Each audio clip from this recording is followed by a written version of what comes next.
Excellent. Hi, it's Brett Solomon here. You're in conversation with Javier Pallero, who is the Director of Policy and International Programs. I should know that. At Access Now. At Access Now, indeed. It's great to have this opportunity to just catch up again, this time with an audience, right? Yeah, because normally we'd be having this conversation either by Zoom across the world, or if we're face-to-face, we'd be sitting intently in a meeting room having a discussion. Exactly. So this discussion is to kind of take stock of the digital rights activism movement and to get a sense of like where it's at, what some of the challenges are. We're also going to launch Activista, which is a new podcast, which we'll talk about. But maybe, Javi, you can kick off with like, what do you think is the state of play for digital rights activism right now? Well, that's a great question that we, as part of our everyday work, try to grapple with, right? Ourselves and with our partners. I think that we are in a moment of a big crisis right now. That is a consequence of the hopefully ending pandemic that we have been going through, which has put a lot of stress into the way in which the organizations interact internally, how they work, right? Moving again to like remote work 100% of the time, in the way in which organizations connect with other organizations in events, for example, right? Yeah. The in-person events that were sometimes really cool so spaces. Essential. Yeah, to generate this trust and a shared sense of understanding in some issues. You know, an in-person meeting always has some, this magical element that we just can't replicate, right? Yeah. On Zoom. But can I just pick up on that? Because one of the great things about the online events is it means that people are actually able to connect. If they weren't, before you'd have to like travel to XYZ country, visas, particularly exclusionary for some people from some countries. Here you can actually connect online, which is great. That must provide some benefit, I think, to digital rights activism, even as those who have experienced offline events have benefited from those events. Absolutely. I think that online events are here to stay. Maybe instead of just having necessarily hybrid events, what we will have is like two different kinds of events that happen in parallel, or that happens at different times in the year, so people can participate. Because there's, I think, a need for in-person gathering and for human connection at that level. I totally agree. But there's also the need for these spaces for we ran this week the Digital Rights Executive Directors meeting, which we do every year as part of RightsCon. And you could just see, people just like almost jumping through the screen, wanting to like connect. and I do think that often, real digital rights activism or real activism happens after the official meeting is over. But that's when you're in the physical space, or when you're at the bar, or when you're able to chat with people. And it happens on the ground, right? It happens in legislative offices, right? Or places where people need to mobilize to attend. And there's also one thing that I wanted to bring, in terms of the challenges, right? I think that after the pandemic, maybe because many governments, even funders, have mobilized toward, providing health-related support, or now in the humanitarian space because of the conflicts, right, that we are going through different parts of the world. There's also this pressure on funding, right, that probably several activists and digital rights organizations are looking at ways in which to navigate this. And thinking on the future. Yeah, so there's the post-pandemic stresses, the funding stresses. What do you think in terms of the opportunities? I mean, one thing that I've certainly identified through this RightsCon and over the last 6 months, I would say, or even year, is that there's actually a thriving of digital rights activism. That we're very resilient. We're dealing with crises. It's probably the time when we shine the most, perhaps. The emergence of new organizations and of new staff as well, like a new pipeline. I think some organizations have actually grown quite a lot, which means there's a whole new generation of digital rights campaigners and policy people within the organizations. Well, absolutely. I mean, I'm remembering a conversation that we had the other day, so it's a little bit cheesy, right? That we are just self-referencing all the time. So sorry for that to our audience. But, no one minds. But for example, one thing that we used to say always is that actually the agenda is imposed on us, right? Instead of us only making plans of where we want to put our resources, our objectives, sometimes the political agenda is imposed on us, right? Good point. So this is part of what happened during the pandemic. That advanced digitalization of public services, for example, right? Digital ID programs just going wild, because now technology is supposed to be the big solution for even public health crises, right? So all of this actually puts pressure on a community that needs to react, and that's why the agenda grows. What I've seen is that digital rights that used to be in the vanguard of what were the discussions maybe 20 years ago or 15 years ago when I started my activism, right? Right now it's like in the mainstream. In the mainstream, right? yeah. And maybe the challenge for us is now to see what's the next generation of issues. Let's talk about that mainstreaming for a second, because that is really fascinating. I think many people who have been in the space for some time anyway, have been talking, waving the flag, screaming at times to say, like, this is significant. Please pay attention to, the human rights consequences of digitalization in conflict zones. Screaming to the rooftops, like, once you take somebody's biometrics, like, this is going to have implications not just for them, but also for their children and their children's children. And now we're starting, as you say, very much to see a rapid digitalization, which began with the pandemic. I mean, not began, but was sort of accelerated by the pandemic. And now we're finding it, being discussed within every company, within every government service, within every government. And it's not just the democracies or the autocracies, it's pretty much across the board. Exactly. How do we respond? Like, how does the digital rights movement respond to this digitalization? That's a good question. I think that there's also a little bit of a generational gap as well that we need to attest for. For example, I won't say how old we are, right? We'll just keep that. Let's keep that for ourselves, right? To be a little bit vain for a second. But we used to be generalists, for example, right? At the beginning of our movement. We would just try to see the digital rights impacts in different areas of the work. And now we have seen specialization even more and more and more, right? Like with specific emerging technologies, with AI and all of its applications and so on. So actually that's, for example, the growth of RightsCon and its agenda is a testimony of that, right? You see that there's always more and more layers of complexity and of expertise that are going to be found. So I think that one way to move forward is to actually invest in that expertise, but also to try to protect this ability that some people have of seeing the general picture, right? And then choose when we need to engage in certain issues and when not. Because again, a problem with the mainstreaming of our issues is that they are everywhere, and we are not everywhere. We have limited resources. Let's talk about that. That's also an interesting point to kind of dwell upon, is the fact that civil society, digital civil society, is being, we always talk, like, we want a seat at the table, we want participation, we demand multi-stakeholderism, but do we actually have the resources to live up to that promise, particularly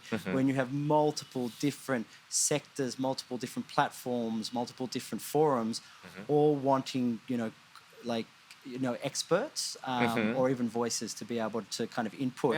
I think, as you say, the agenda is thrust upon us. The agenda, some of the agenda is thrust upon us. How do we?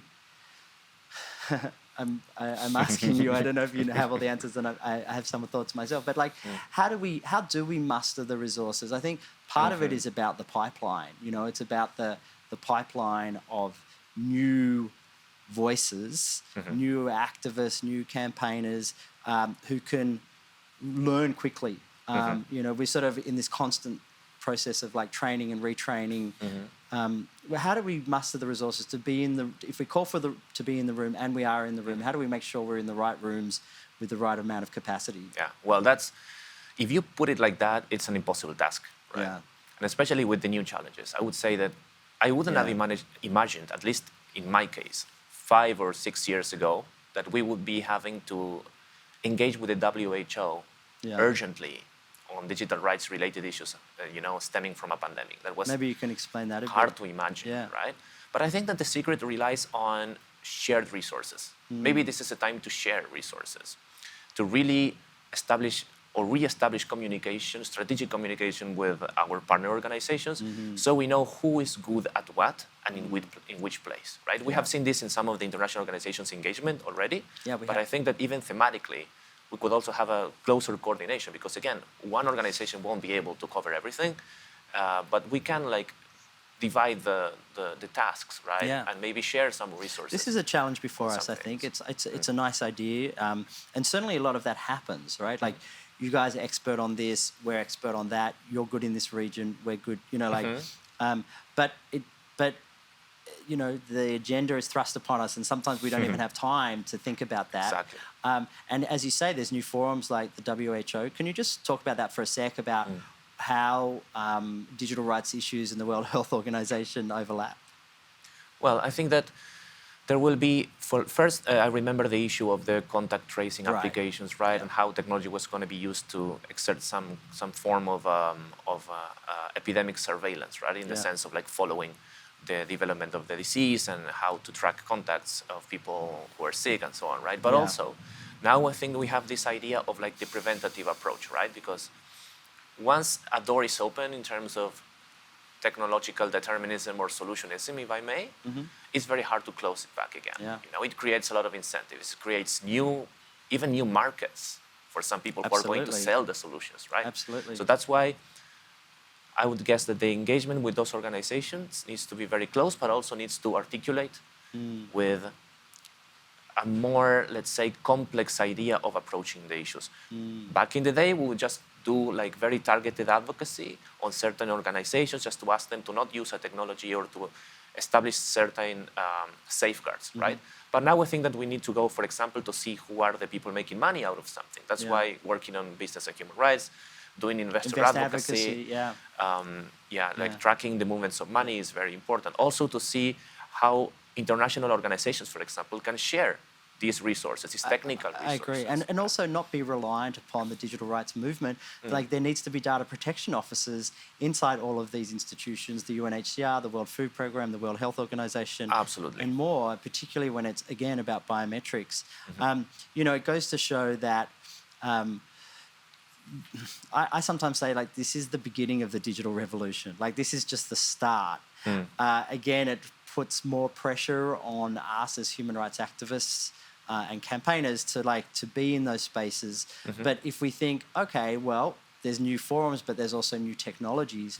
I mean, let's discuss the so-called metaverse for a moment. You know, people might not like it or love it. People already hate it. I think we need to understand what's happening here. You know, if it does come to its full promise, in inverted commas, you know, it's a whole new universe that's being created. It's a whole new, you know, second life for the second time. So very interesting, right? So nothing is so new. Nothing is so new. But what we don't want to happen is a replication of, you know, colonialism and a replication of bias and discrimination against, you know, certain groups, as we've seen happen in this technological, you know, 2.0. So you know, I think it puts additional pressure on us. I don't want us to come out of this meeting, you know, out of this session, like with this, like, you know, sort of the world on our shoulders, because I do think that we've made lots of progress, and I think part of our job is to actually assert the progress and acknowledge the progress that we've made. But let's look forward to the metaverse, for example. Like, what do you see there, and how does digital activism, digital rights activists prepare for that? I mean, to be honest, I have mixed feelings as well. I'm one of those people that you just said, you know, some people think that this is just, you know, not that of an important thing, or maybe as some people call it, you know, more of like a global north issue rather than in some other places where the needs are different and even the consumer opportunities are different, right? So maybe it's going to be not going to be a big market for the metaverse in places where there's still not good connectivity or not, and don't even get me started on regulation, right? Because in those places is where sometimes the institutions are not ready to deal with these things, or there's no appropriate independent regulatory authorities, data protection entities, and so on. But having said that, I still think, and I just stand by my phrase that the agenda is imposed on us, right? And we have to take the space, right? As you just said, this will easily, and I would say that arguably has already been set up and defined by the same mega actors that already dominate a lot of areas of the internet, like the case of Meta and its investment on the metaverse, right? So it kind of says it all, doesn't it? Like, we are already in a disadvantage in that sense. I mean, they have the upper hand. They have designed the playing field. Yeah. Right. So what we need to do the is headsets and the exactly. and all of it. But we need to occupy it. We need to actually be present. Yeah. And I think that we have the numbers, we have the maturity as a sector to have the technical knowledge to a level of advancement that will allow us to really change something, or at least put the guardrails there that maybe we couldn't put at the beginning of some of the technologies we know now. It's interesting that you say that, because a lot of people perhaps don't want to engage with the so-called metaverse, which is fair. But at the same time, we sort of need to identify which horses are racing, and we need to be attached to them. Yeah, which takes me back to the point of like that not everyone needs to engage in every issue. Yeah. Right? But we need to be coordinated. So when there's priorities, and I, as a person living in the global south, I can tell you the priority for some of our communities is not the metaverse. Yeah. But we need to put our priorities in line, but also we need to be able to delegate or to coordinate with some groups really ready to occupy the spaces. Because if we are not there, someone else will be, and it's not going to be us. It's not going to be us. Yeah. Occupy the metaverse. I mean, we've got it. there's a hashtag in that. I think that we often feel, rightly or wrongly, that we're kind of behind the eight ball, that we're sort of like, hang on, we're just working on artificial intelligence and the AI Act, and now we're like having to deal with, insert into the blank. And so again, that also requires, I think, for digital rights activists, institutional knowledge. We need to make sure that our organizations are like in a position where they store the knowledge that we've learned over the years. Access Now has got 12, 13 years of knowledge. Some stuff have come and gone, but hopefully we're also retaining that, because I think that provides us as a movement with capacity. We can talk about the sanctions regime in Russia. But those are probably because we know about Iran and Syria. Exactly. Exactly. So this systematization of institutional knowledge is not only good for the resilience of any organization or any movement, but it's good as collective memory. Right? So this is probably one of the resources that could be shared.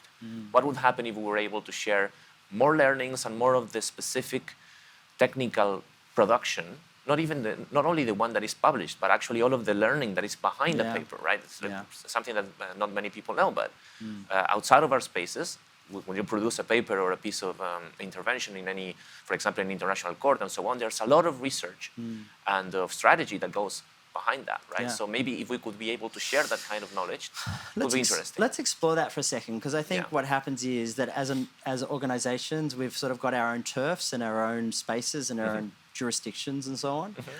The Digital Rights Litigators Network does things like precedent gets shared, model briefs get shared. Exactly. Letters get shared, press releases, so that they can actually be replicated across spaces. We've talked a lot about, digital authoritarianism, how the digital, authoritarian playbook, and maybe it's, time for the civil society playbook. And even though we have our very important cultural differences, particular situations, geographically, socially, economically, right? Some of this digital authoritarianism playbook is actually quite similar in different countries, right? So if we can start finding some of those similarities, we can probably create some kind of infrastructure of shared knowledge, ideally shared resources, right? To attack these problems in a more systematic way. Yeah, I think RightsCon is a really good place for that. Plug. But it is. I mean, this is why people come. Thousands of people come because they want to share in the knowledge. It's essentially an information sharing exercise. Absolutely. And it provides us with, opportunities to question our own practice and to question the practices of others in order to take that step up. And we often say that RightsCon is a place to go and refill the well, to come back, get inspired, with get ideas, connected, get information, with contacts. Get networks, and then go back out into the world. And I wonder, when you talk about the global south and how communities connect, there has been lots of south-south connections, regional or national or even hyper-local connections that happen.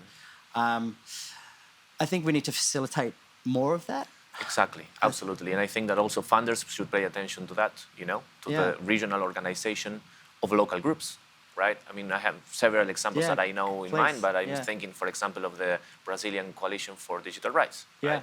Which is sometimes a practical need drives this necessity of coordination, right? But what I'm thinking is something that goes a little bit beyond coordination. Yeah.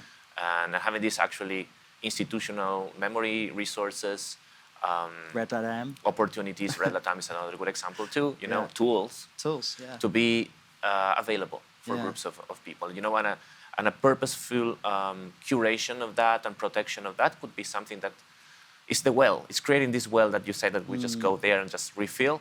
So someone has to really have a plan to build that well and resource it appropriately and so on. And sometimes it, you know, if it's built, people will add to it, and sometimes it just happens organically. A lot of good work's been done over the last 10 years, incredible amount of good work. Yes. I really want to, you know, acknowledge the community and how awesome we are, despite the fact that we're like, feel like we're kind of, you know, have an agenda that's being imposed by others. We're humans as well, right? And the human element of our work sometimes is a little bit forgotten in terms of the organizations. You know, if every one of the activists that we will see in RightsCon here, or the researchers or the journalists, of the actors, they are human beings who have been also affected by the pandemic, who really need sometimes to break this negativity bias, right? We are always looking at problems, at threats all the time. That's our job. Our job is to be... Sometimes I feel that when I'm in like, you know, public meetings or whatever, I'm like, okay, I don't mean to be the doomsday guy.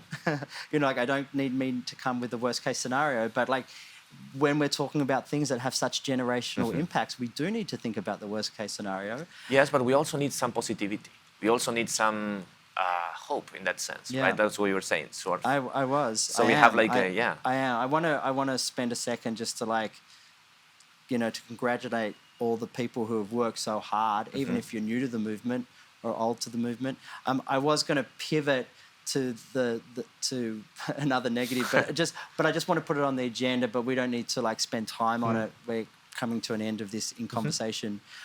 But you know, like the issue of spyware is just so pervasive. The consequences of spyware.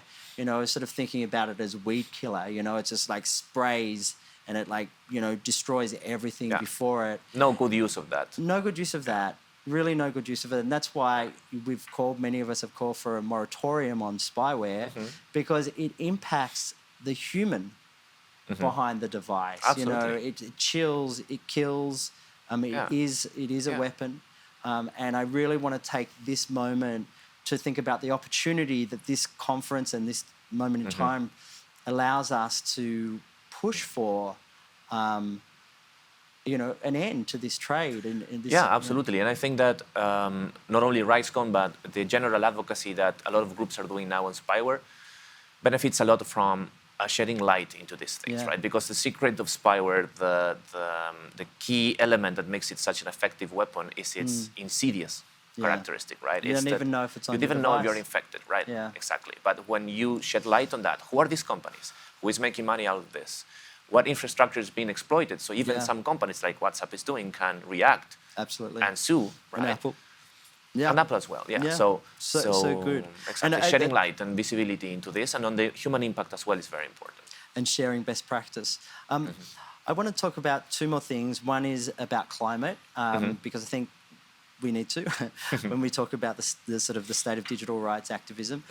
And secondly, I want to take the opportunity to launch the Activista podcast, which we'll talk about in a sec. On the climate issue, you know, we've often talked about bringing the power of the digital rights movement to the climate crisis.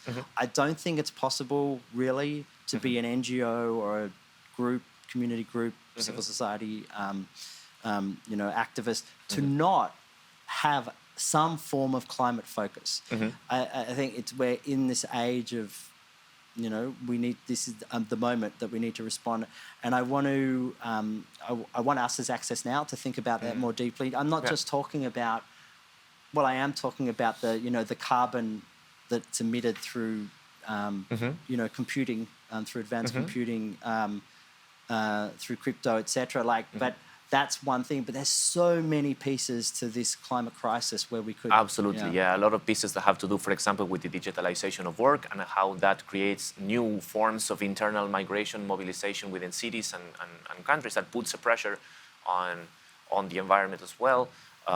There's, of course, the issues of e-waste, right?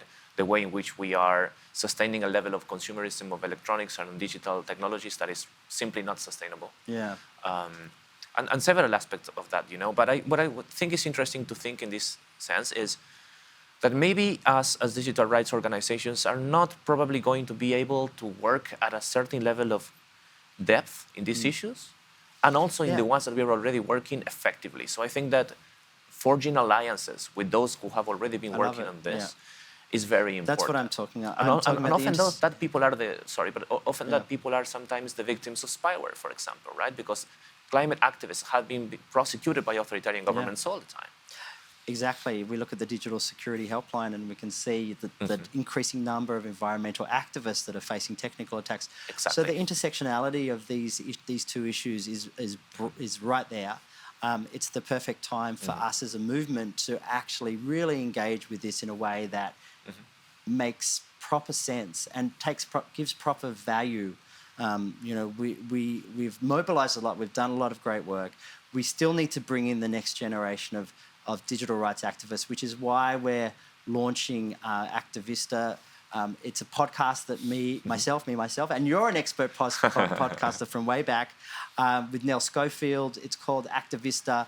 It tries to bring together best practice in digital rights activism, how to use the whiteboard, you know, to have how to chair an effective meeting, how to make use of the media moment, how to develop a rallying call that people will follow.